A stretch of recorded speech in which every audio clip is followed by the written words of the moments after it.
the Islamic State Khorasan is going after the Taliban, the Haqqani network. In your appreciation, is Pakistan then in control of not just Kabul, but major parts of Afghanistan? And what do you make of the Panjshir resistance? Instead of leaving these billions of dollars of worth of equipment for Taliban, should they not have been given to the Panjshir resistance instead? Was that even possible? Not really. Again, remember that the final bit of equipment that we had basically that was abandoned was all completely demilitarized. It's never going to drive or fly or operate again. That was at the airfield. The material that collapsed with the Afghan forces, obviously there wasn't much that we were going to be able to do with that. There was quite a bit that did make its way up into the Panjshir. But you asked, are the Pakistanis in control? No, I don't think so.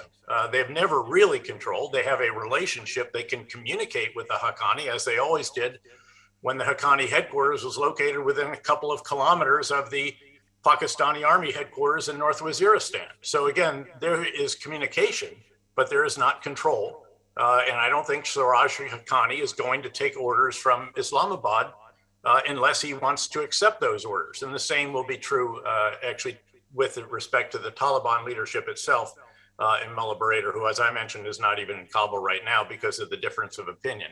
So this is going to continue to be a chaotic scene.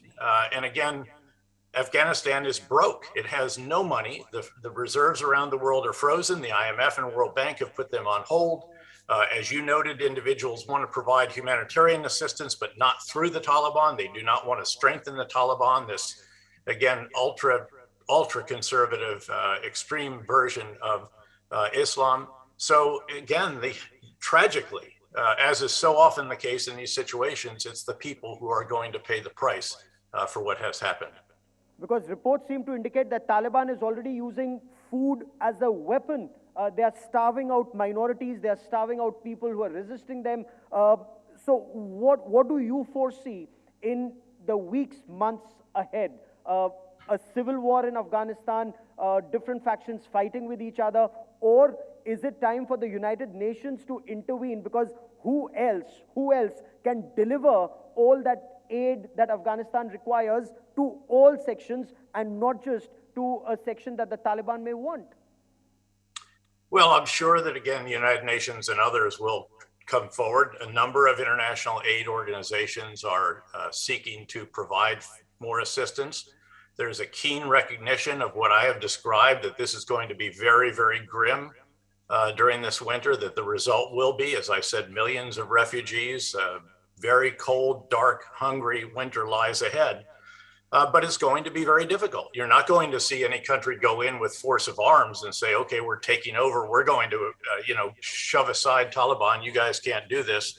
We'll take care of it for you. And clearly there has already been persecution of minorities. There have already been Hazara. There have already been others that have been pursued by the Taliban. And the Taliban are also still in many places going house to house, trying to find those individuals that worked with us, that worked with the Afghan government, that were senior individuals in the past. And again, we owe it to a number of these individuals to do everything we can to get them out. And I do think there will be some leverage because of how desperate the situation is going to be. I do think that the Taliban, the Haqqani, they are going to realize that they are going to be in big trouble if they can't provide better for the people. And right now, there's no prospect of them being able to do that because we provided 75% of the government budget in the past. No one's going to step in and do that.